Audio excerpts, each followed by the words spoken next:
Notre paracha, il y a un verset qui est apporté au Bnei Palou Eliav. Un verset qui parle a priori juste des familles du clan d'Israël. Ou Bnei Palou Eliav, c'est écrit dans le livre Brit Avram. Il y a ici une grande leçon.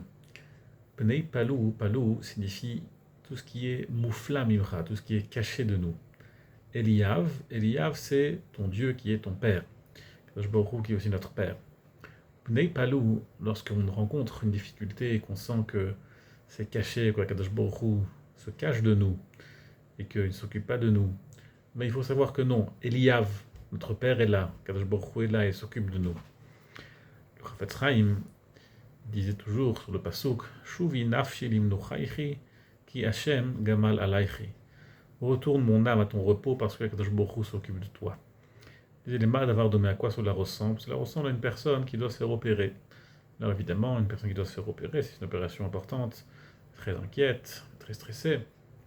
Mais lorsqu'elle arrive au bloc opératoire, elle voit que qui est-ce qui l'opère? C'est son père.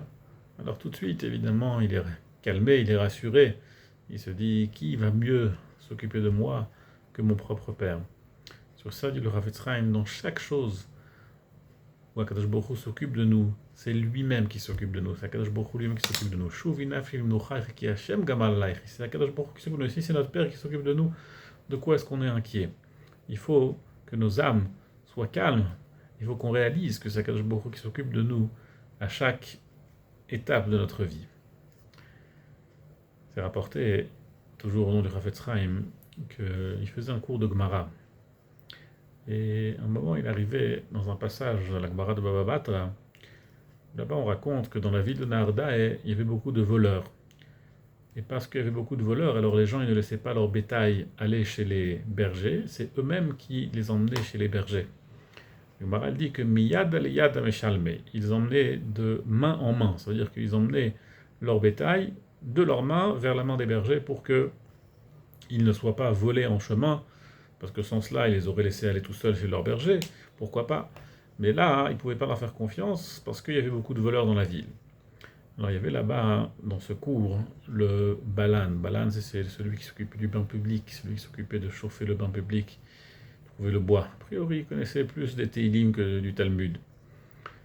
Et il a dit au Chafetz Chaim, grâce à cela, grâce à ce que ce Talmud, ce passage de Talmud que vous venez de réciter, j'ai un pshat dans le pasuk, dans le verset de Teilim. C'est écrit dans Teilim, Tzadikei, Kihu Elokeinu, Vanachnu Am Marito, Vetzon Yado. Parce qu'il est notre Dieu et nous sommes son peuple, son bétail, Vetzon Yado est le bétail de sa main. Qu'est-ce que ça signifie Vetzon Yado, le bétail de sa main? Maintenant j'ai compris ce que ça veut dire Tzon Yado. Tzon Yado, qu'Akadosh Baruch Hu, il ne nous quitte pas d'une semelle, qu'il ne nous quitte pas, et on reste toujours dans sa main. Jamais il nous quitte, jamais il nous donne dans les mains de quelqu'un d'autre, toujours on reste dans sa main. Le Chafetz Chaim, ça lui a beaucoup plu ce pirouche, ça lui a beaucoup plu cette explication, et il l'a gardé, et très souvent il répétait cette explication au nom de ce monsieur qui s'occupait du bain public. Et on raconte un jour que Rav Nosson Shulman, il marchait avec le Chazon Ish dans la rue, et ils ont vu un petit garçon qui marchait sur un toit. Donc c'est très dangereux, le petit garçon il pouvait tomber. Et le Chazon Ish, il a commencé à voir que Rav Nosson Shulman, il allait crier au garçon.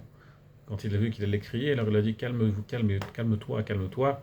C'est Akadosh Baruch Hu qui s'occupe de ce garçon, tout est dans ses mains, tout va bien, rien ne va lui arriver. Quand même, mais déniche tadlout, parce qu'il faut quand même essayer de faire quelque chose, on ne peut pas tout laisser dans les mains comme ça, en étant sommaire, en s'appuyant sur le miracle. Alors, le Chazon Ish, il est monté pour reprendre le garçon et pour le sauver. Mais sans cela, il a voulu faire intégrer à Rav Nosson Shulman que il faut comprendre, il faut réaliser que c'est Akadosh Baruch Hu qui gère le monde. C'est pas évident, mais il faut le réaliser. Kol Tov, Shabbat Shalom.